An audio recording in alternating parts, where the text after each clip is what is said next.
Bonjour à tous, bonjour à toutes, je suis Fiona Radkoff, IAIPR d'anglais. Un enseignant me dit qu'une élève lui a dit à la fin de l'œuvre qu'elle n'avait pas compris la fin. Et donc on a une discussion sur le fait de comment s'assurer que les élèves ont compris l'œuvre ou le passage. Une question très intéressante donc je vais vous donner quelques solutions.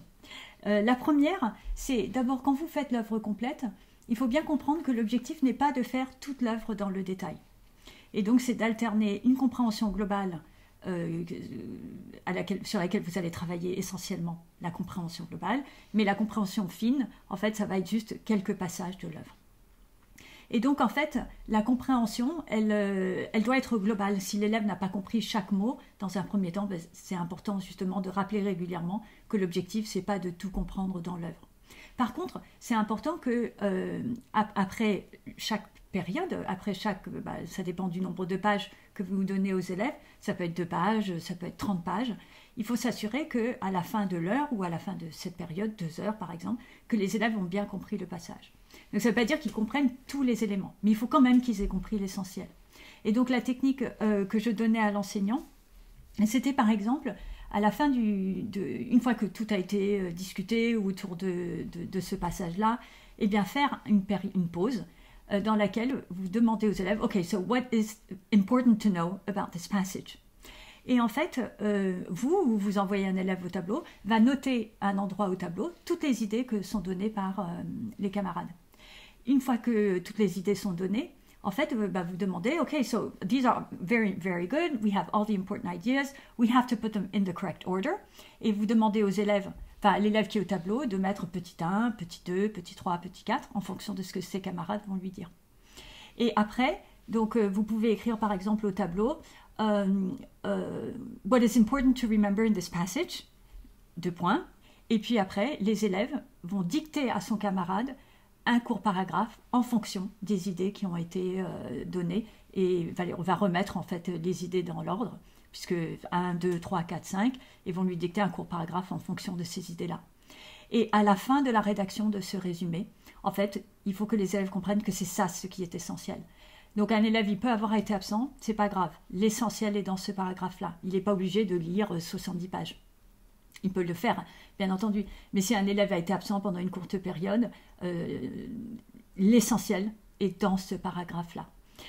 Donc ça, c'est un premier point. C'est grâce à la rédaction d'un court paragraphe, tout le monde a compris. Et si vous avez des élèves, une classe qui est très hétérogène, vous pouvez demander à un élève, à la fin du paragraphe, de traduire à voix haute ce qui est écrit en anglais au tableau. Et puis comme ça, là, vous êtes sûr que tout le monde a compris. Donc après, vous pouvez également utiliser pour certains passages des œuvres qui reprennent l'œuvre authentique, mais en anglais simplifié. Donc c'est pas pour autant que c'est ce que les élèves doivent lire. Mais ça peut être utile, notamment pour soi, parce que des fois il y a des passages que soi-même on a du mal à comprendre, et donc utiliser une version simplifiée. Par exemple de Shakespeare ou Edgar Allan Poe, etc. Parce que même un élève anglophone a du mal à comprendre. Ou si vous-même vous avez du mal à comprendre, ça peut être intéressant de passer par un passage qui est simplifié pour que les élèves puissent mieux comprendre. Utilisez également l'adaptation filmique. Par exemple, pour le film Death of a Salesman, quand on regarde les didascalies, on ne comprend rien. Et donc, voir comment le film de Death of a Salesman permet de prendre en compte les didascalies du texte, eh bien, ça permet aux élèves de mieux comprendre ce qu'il y a dans les didascalies. Et donc c'est inutile de se focaliser sur le mot pour mot dans les didascalies, autant montrer, on peut regarder pour montrer que la complexité et toute l'ingéniosité dans la version filmique. Mais ça ne sert à rien de trop se concentrer sur le mot, l'essentiel c'est l'atmosphère qui est véhiculée et qu'on va voir dans le film. Et cette idée se justifie d'autant plus que Death of a Salesman est une pièce de théâtre, et donc quelque chose qui est supposé être vu, et pas quelque chose qui est supposé être lu. Et donc faire une comparaison entre, donc si c'est pour les didascalies, mais au niveau du texte, vous pouvez demander aux élèves de faire une comparaison entre des passages de Death of a Salesman ou une œuvre telle que The Telltale Heart et une version adaptée, une version filmique. Et donc en comparant les deux, de permettre aux élèves de mieux comprendre quel est le sens du texte. Enfin, vous pouvez demander aux élèves de traduire eux-mêmes en anglais compréhensible certains passages sans passer par une version simplifiée, et pour s'assurer que tout le monde a compris.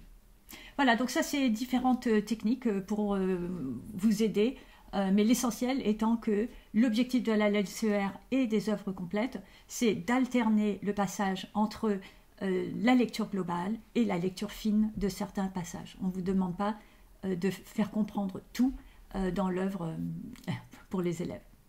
Voilà, je vous souhaite à tous et à toutes une excellente continuation, et puis voilà, bonne continuation, au revoir.